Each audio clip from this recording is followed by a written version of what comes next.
এবার বড়সড় সাফল্য এসটিএফ এর। গোপন সূত্রের খবরের ভিত্তিতে উদ্ধার প্রায় ৩০০ কিলো গাঁজা। ঘটনাটি ঘটেছে বারাসাত ময়না এলাকায়। জাতীয় সড়ক ১২ নম্বরের সবজি বোঝাই একটি ট্রাক থামিয়ে তল্লাশি চালানো হয়। সেই তল্লাশিতে সামনে আসে এক চাঞ্চল্যকর তথ্য। ট্রাকের ভেতর থেকে উদ্ধার হয় ১১টি বস্তায় ভরা গাঁজা। পুলিশ সূত্রে খবর, উত্তরবঙ্গ থেকে কলকাতাগামী ওই ট্রাকে করে গাঁজা পাচারের চেষ্টা চলছিল।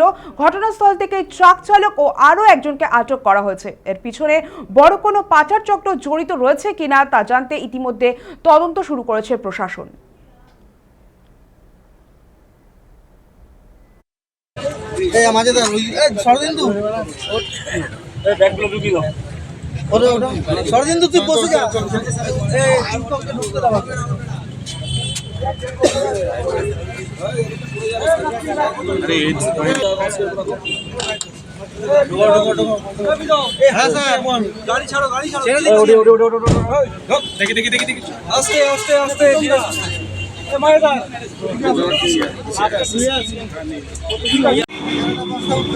শোনা গেল যে প্রচুর পরিমাণে গাঁজা উদ্ধার হয়েছে এবং এই গাড়ির মধ্যে সবজির বস্তার মধ্যে একটা গাঁজাগুলো আনা হচ্ছিল।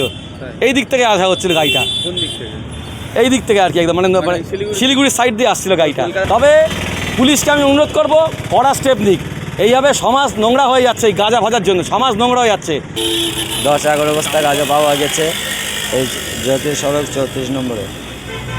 হতে পারে তার 100 কেজির ওপরে গাঁজা আছে।